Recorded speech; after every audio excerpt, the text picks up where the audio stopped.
Jules, so much has been made in recent days of officials, VAR helping out Real Madrid. Even with your Barcelona ways, will you discredit that argument here? I just think they were the best team all season, really, since they lost against Mallorca in October. I think they've been on another level, really, in terms of, as we said, the results, of course, the way they were playing. Pretty much everything they did was almost perfect. And even with the pandemic and that break, they came back flying, as we said, with those 10 wins. They were so well prepared, far better prepared than Barcelona, for example, both fitness-wise and tactically as well. And I think Zidane deserves a lot of credit. Zidane, it was a priority because he still feels that he doesn't maybe get the credit that he deserves, and that what he did before in the past, La Liga in 2017, obviously the 3 Champions League in a row, that people never praised him enough. Really, it was all about, oh, but you've got Cristiano Ronaldo, or you've got great players, and you've got a team that was winning before, and that, all that kind of stuff. And I think this one for him will always be very special because he did it maybe, as we said, in a very different way, but also him as a man, as a manager, was very different, and the personnel that he had, especially without Cristiano, was very different. And I think he will take, I think, far more pride in many ways to have won this one, especially considering that Real Madrid hasn't won it since 2017. That it will always, I think, have a very special taste for him, this one.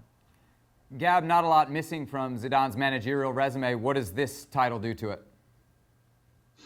I mean, I think it shows that, he can, as I said, he can win in a very, very different context, in a different way. When you look at the injuries they had, the fact that, the newcomers over the summer, people like Jovic and Hazard perhaps didn't contribute the way some might have imagined.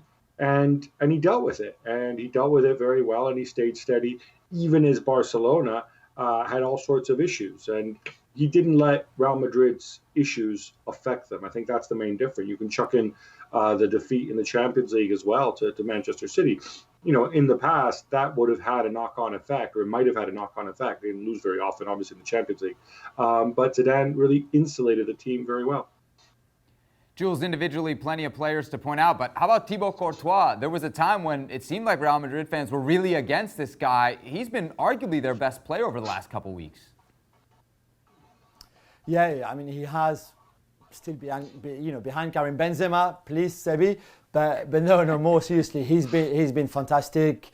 First goalkeeper as well to win La Liga with the 2 Madrid sides, Atletico and Real Madrid. He would win the Zamora Award and the best goalkeeper in the season without any problems at all. And I think it looks like he's back now to his best level, which maybe we hadn't seen for the last 2 or 3 years, really, and especially last season where he really struggled. But as we said, this time everything very much was built on being very efficient defensively, and to have Ramos and Varane at that kind of level in front of you is a big help. To have Casemiro in the kind of form that he showed since October is a big help as well. But still, he had 1-2 shots per game to deal with, and he usually did that very well. So another reason why they've been so good since the restart and those 10 wins in a row is also because Courtois had been playing at an amazing level. Jules, you want to talk about Benzema? Okay. What about this penalty kick that Real Madrid attempted? I mean, look, you could say that the title may have felt at that point like it was already won, but Gab, just a strange scene there to see Sergio Ramos try the pass and then Madrid not be able, at least in that attempt, to pull it off. Did you have any problem with it?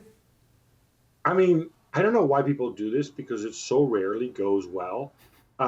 It's obviously, it's a loophole in the rules. It's actually difficult to pull off properly. We saw, the famous case with Pires and Henry in the Premier League yonks ago. Is it disrespectful?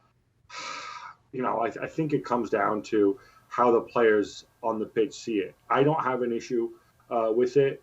But that said, if I was a Villareal player, I would have said, just stick the freaking penalty away, Sergio. And, you don't need to go and make it about you again. You've made 22 in a row. Just go and make it 23 and let's move on. Jules, any issue with what Benzema did? And Ramos as well? No, I mean, I agree with Gab. I was there actually when Pires and Henry messed it up against Man City in 2004 at Highbury.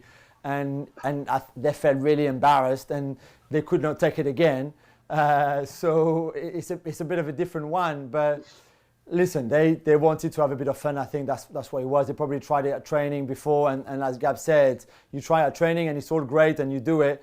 but not everybody can do it like Cruyff and Ajax did all those years ago, and certainly not Henry and Pires, and certainly not Sergio Ramos and Benzema. It happened, then Benzema scored the second one, and the whole game is over. But yeah, it's not, I mean, when you don't do it perfectly well, it's just not looking great. Thanks for watching ESPN on YouTube. For more sports highlights and analysis, be sure to download the ESPN app, and for live streaming and premium content, subscribe to ESPN Plus.